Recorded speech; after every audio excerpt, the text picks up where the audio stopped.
سێ مانگا بەهۆی نەبوونی فلم بەشی سیتیسکان لە سەنتەری تیشک لە تەندروستی گەرمیان داخراوە.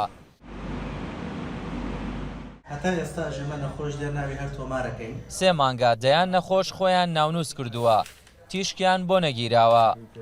ئەم بەشی سیتیسکانە گرنگترین بەشی نەخۆشخانەکەیە بەڕاستی و لە ڕاستیە ئەوە بۆ سێ مانگەچێ لە کار کەوتووە و ئەم جیازە خۆی لە سەروی ملیۆنە دۆلاری پێدراوە و لە ئێستاە کار ناکات و لە مانگێکەوە تا ئێستا داواکاریمان کردووە هیچ موافقەی نەهاتێتەوە.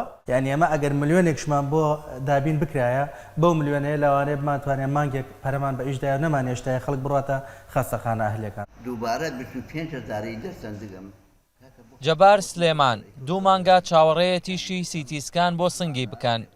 هەر جارێک سەردانی بەشی تیشک دەکات پێی دەڵێن هێشتا پێداویستی ئامێرەکەمان بۆ نەهاتووە.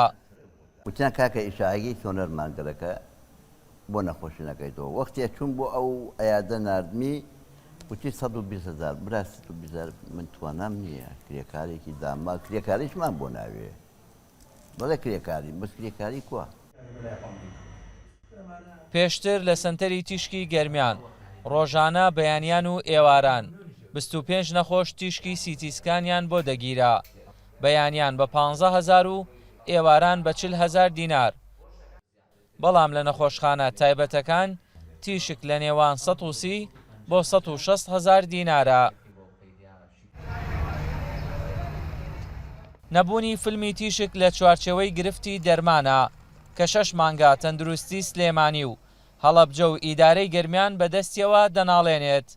کێشەی دەرمان هەر بەردەوامە بەڵام تەبان پارەکە ڕاستە سەرف کراوە و بڕیاری سەرفکردنی دراوە ئەوش ڕێکار و یاسای خۆی هەیە تاوەکو ئەو کاتێک کە ئێمە بتوانین تەندەرات دەرمان بهێنین بۆ ئێرە ئەتوانین بەڕێ بکەین. کێشەی نەبوونی فیلمی تیشک تەنها لە سەنتەری تیشکی تەندروستی گەرمیان و نەخۆشخانەی گشتی کەلار نییە، بەڵکو نەخۆشخانەی فریاکەوتنی شەید هەژاریش بەدەست هەمان گرفتەوە دەناڵێنێت.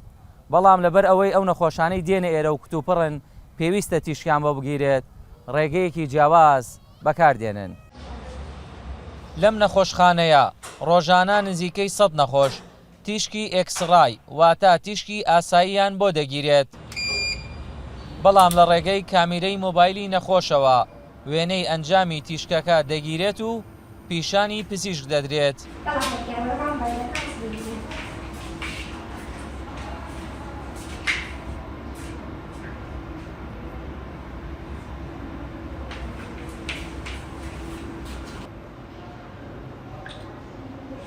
أول بدنا نبني في المكان أنا بشارك ولا تمام.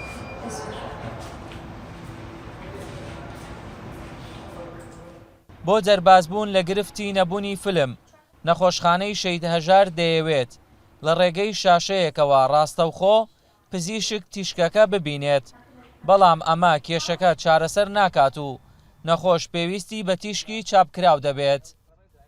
ونەر حەمید، ڕۆتاو، کەلار.